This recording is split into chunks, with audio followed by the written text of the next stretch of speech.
নমস্কার, আজ জানাবো পশ্চিমবঙ্গ ও দেশ ও বিদেশের গুরুত্বপূর্ণ 15টি তাজা সংবাদ।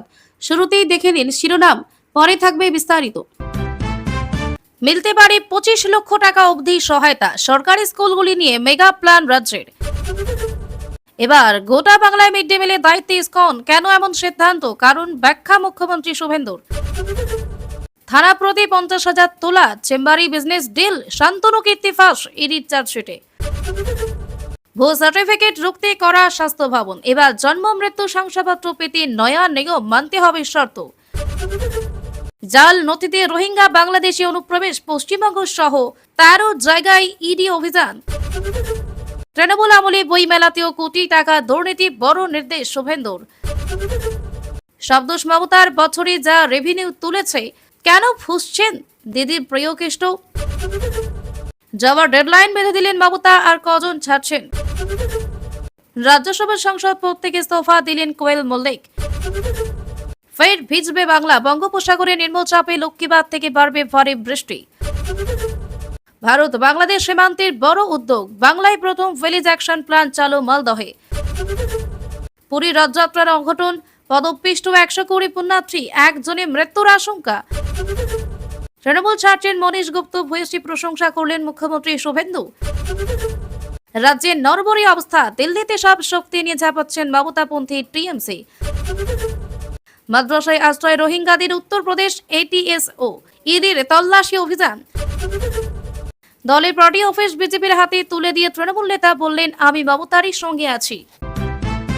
এতক্ষণ শুনলেন খবরের শিরোনাম, এবার আসছে বিস্তারিত খবরে। বাংলা শিক্ষা ব্যবস্থার মানোন্নয়নে কোনো খামতি রাখতে চাইছে না নতুন রাজ্য সরকার। এবার রাজ্যের সরকারি ও সরকারি সাহায্যপ্রাপ্ত স্কুলগুলি নিয়ে বিরাট পরিকল্পনা করা হয়েছে। এর মাধ্যমে সংশ্লিষ্ট বিদ্যালয়গুলির পরিকাঠামো ও পড়াশোনার উন্নয়ন করা হবে। 12,000-এর বেশি স্কুল চিহ্নিত করেছে রাজ্য।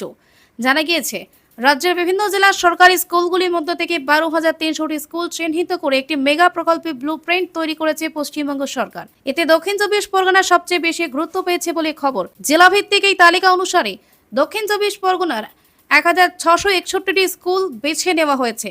দ্বিতীয় স্থানে রয়েছে উত্তর 24 পরগনা। এই জেলায় 1,382টি বিদ্যালয়ের নাম তালিকায় রয়েছে। তৃতীয় স্থানে থাকা মুর্শিদাবাদের 1,075টি স্কুলের নাম আছে। রাজ্যের 23টি জেলার 12,000-এর বেশি বিদ্যালয় চিহ্নিত করে এই তালিকা বানানো হয়েছে। এছাড়া ঐতিহ্যবাহী শিক্ষা প্রতিষ্ঠানগুলো কেউ বাদ যায়নি সরকার। বর্তমান town school, Bankura Ramakrishna Mission, Sarada Vidyapith সহ একাধিক রামকৃষ্ণ মিশনের মতো ঐতিহ্যবাহী শিক্ষা প্রতিষ্ঠানের নামও পিএমসি তালিকায় রাখা হয়েছে। এই মেগা প্ল্যানের মূল লক্ষ্য কি, সেটাও জানা গিয়েছে। প্রকল্পের তালিকাভুক্ত বিদ্যালয়গুলোকে ঢেলে সাজানো হবে। একাধিক পরিকাঠামোগত উন্নয়ন করবে সরকার। আধুনিক ল্যাবরেটরি, খেলার মাঠের উন্নয়ন থেকে শুরু করে আধুনিক শিক্ষা ব্যবস্থার সঙ্গে তাল মিলিয়ে ডিজিটাল ক্লাসরুম এবং উন্নত শিক্ষা উপকরণের ব্যবস্থা করা হবে। একই সঙ্গে তালিকায় নাম থাকা স্কুলগুলি সর্বাধিক 25 লক্ষ টাকা অবধি আর্থিক সহায়তা পেতে পারে। এদিকে সম্প্রতি বিকাশ ভবনে একটি উচ্চ পর্যায়ের বৈঠকের পর শিক্ষাক্ষেত্রে একাধিক গুরুত্বপূর্ণ ঘোষণা করেন মুখ্যমন্ত্রী শুভেন্দু অধিকারী। রাজ্যের 81,000 স্কুলের পরিকাঠামোগত উন্নয়ন থেকে শুরু করে শিক্ষক নিয়োগ নিয়ে বার্তা দেন তিনি। একই সঙ্গে বেসরকারি শিক্ষা প্রতিষ্ঠানগুলির লাগাম ছাড়া ফি বৃদ্ধি নিয়ে সরব হন। কলকাতার স্কুলগুলি মিড ডে মিলের দায়িত্ব দেওয়া হয়েছে ইসকনকে। তার মেনু নিয়ে তুঙ্গে বিতর্ক। এবার আর শুধু কলকাতা নয়, নদিয়া, তারপর রাজ্যে সর্বত্র মিড ডে মিল চালু হবে। প্রশ্ন ওঠার পরেও কেন ইসকনকেই দেওয়া হয় মিড ডে মিলের সরবরাহের দায়িত্ব, তা নিয়ে তুঙ্গে চাপানোতর। বৃহস্পতিবার কলকাতার অ্যালবার্ট রোডের ইসকন মন্দিরে রথযাত্রার অনুষ্ঠানে কারণ ব্যাখ্যা করলেন মুখ্যমন্ত্রী শুভেন্দু অধিকারী। মুখ্যমন্ত্রী জানান, আমরা ইসকন, রামকৃষ্ণ মঠ ও মিশন, ভারত সেবাশ্রম সংঘ এবং মানুষের সেবায় নিয়োজিত অন্যান্য সংগঠনকে সঙ্গে নিয়েই বাংলার নবনির্মাণের পথে এগোতে চাই। সমাজের উন্নয়নে সরকারের পাশাপাশি এই প্রতিষ্ঠানগুলির ভূমিকা অত্যন্ত গুরুত্বপূর্ণ। তিনি আরও বলেন, একটা ভালো পুষ্টিকর আহার পৌঁছে দেওয়া অত্যন্ত জরুরি। আমাদের স্কুলগুলোতে যে ছাত্রছাত্রী মিড ডে মিল গ্রহণ করে, তারা মূলত মধ্যবিত্ত, নিম্নবিত্ত এবং অর্থনৈতিকভাবে পিছিয়ে থাকা পরিবারের সন্তান। সচ্ছল পরিবারের শিশুদের অধিকাংশই এই প্রকল্পের উপর নির্ভর করে না। তাই অপুষ্টির দূর করতে পুষ্টিকর খাবারের বিশেষ প্রয়োজন রয়েছে। পূর্বতন তৃণমূল সরকারের বিরুদ্ধে মিড ডে মিল প্রসঙ্গে একাধিক দুর্নীতির অভিযোগ উঠেছে। সে কথা মনে করিয়ে শুভেন্দু বলেন, গত কয়েক বছরে পশ্চিমবঙ্গে মিড ডে মিল নিয়ে যে ধরনের দুর্নীতির অভিযোগ উঠেছে, তা অত্যন্ত দুঃখজনক। শিশুদের খাবার নিয়ে অনিয়ম করা পাপের সমান। আগামী দিনে ইসকন এই দায়িত্ব পালন করে আমাদের শিশুদের কাছে উন্নত মানের পুষ্টিকর খাবার পৌঁছে দেবে, সেটাই আমাদের কর্তব্য। উল্লেখ্য, গত 22 জুন বিধানসভায় বিজেপি সরকার তাদের প্রথম বাজেট পেশ করেন অর্থমন্ত্রী স্বপন দাশগুপ্ত। এরপরে সাংবাদিক বৈঠকে মুখ্যমন্ত্রী শুভেন্দু অধিকারী জানান, শ্যামাপ্রসাদের দেখানো পথেই চলবে বাংলা। রাজনৈতিক ছত্র ছায়ায় তৎকালীন কালীঘাট থানার ওসি শান্তনু সিনহা বিশ্বাসের চেম্বারই হয়ে উঠেছিল বিজনেস ডিলের একমাত্র ঠিকানা। এমনকি ওসির দায়িত্ব নিতেই রাতারাতি তিনি হয়ে উঠেছিলেন প্রভাবশালী। চার্জশিট পেশ করে এমনটাই দাবি কেন্দ্রীয় তদন্তকারী সংস্থা এনফোর্সমেন্ট ডিরেক্টরেটের। জমি দখল সোনাপাপ্পুর মামলায় গ্রেফতারির 2 মাসের মাথায় শান্তনু সিনহা বিশ্বাসের বিরুদ্ধে চার্জশিট জমা দিয়েছে ইডি।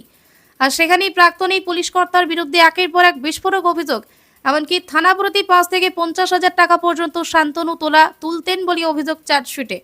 মামলা তদন্তে গত কয়েকদিনে একাধিক পুলিশ কর্তাকে জিজ্ঞাসাবাদ করেছে ইডি।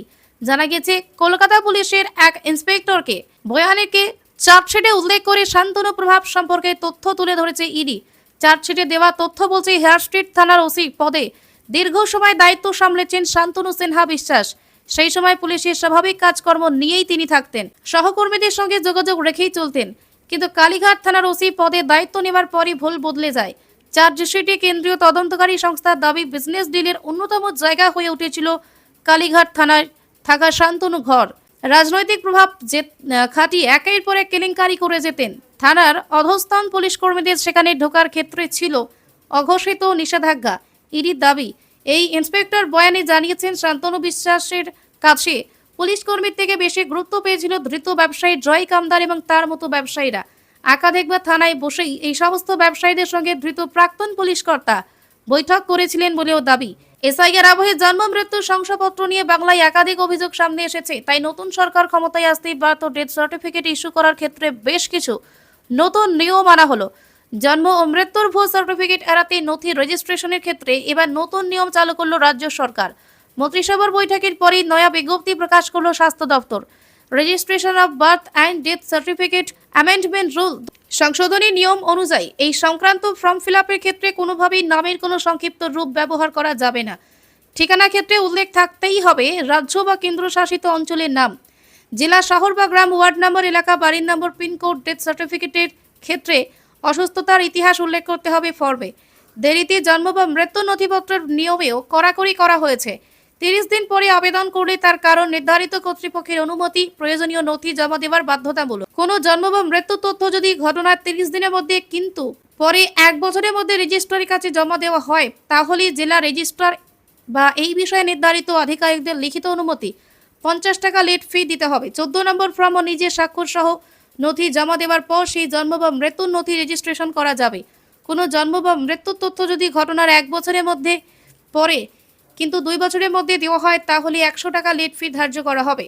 2 বছরের বেশি সময় লাগলে সেক্ষেত্রেও বিচার বিভাগীয় ম্যাজিস্ট্রেটের অনুমতি ও 100 টাকা লেট ফি দিতে হবে। নথিতে সন্দেহজনক কোনো তথ্য থাকলে প্রয়োজনে সরজমিনে তদন্ত হবে। উচ্চতর কর্তৃপক্ষের যাচাইয়ের জন্য অতিরিক্ত ফি দিতে হবে। রোহিঙ্গা এবং বাংলাদেশি অনুপ্রবেশের সিন্ডিকেট, কোটি কোটি টাকার লেনদেন, তার পেছনে থাকা পান্ডাদের খুঁজে এবার ময়দানে নামলো এনফোর্সমেন্ট ডিরেক্টরেট ইডি। বাংলা সহ দেশে 13 জায়গায় একযোগে তল্লাশি। জাতীয় তদন্তকারী সংস্থা তল্লাশি চলছে কলকাতা, 24 পরগনা, মুর্শিদাবাদে। শুধু তাই নয়, উত্তরপ্রদেশ, দিল্লি এবং হরিয়ানার বিভিন্ন জায়গাতে ইডির আধিকারিকরা তল্লাশি চালাচ্ছেন বলে খবর। শুধু কোটি কোটি টাকার লেনদেন নয়, জাল নথি তৈরির চক্রের খোঁজ পেতেও মরিয়া তদন্তকারী সংস্থা।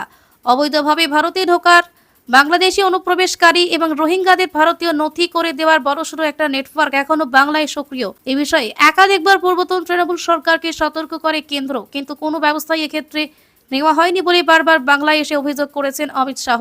সূত্রের খবর, নেটওয়ার্কের সঙ্গে যুক্ত পান্ডারা মোটা অঙ্কের টাকার বিনিময়ে আধার কার্ড থেকে শুরু করে সমস্ত ভারতীয় পরিচয়পত্র তৈরি করে দিচ্ছেন।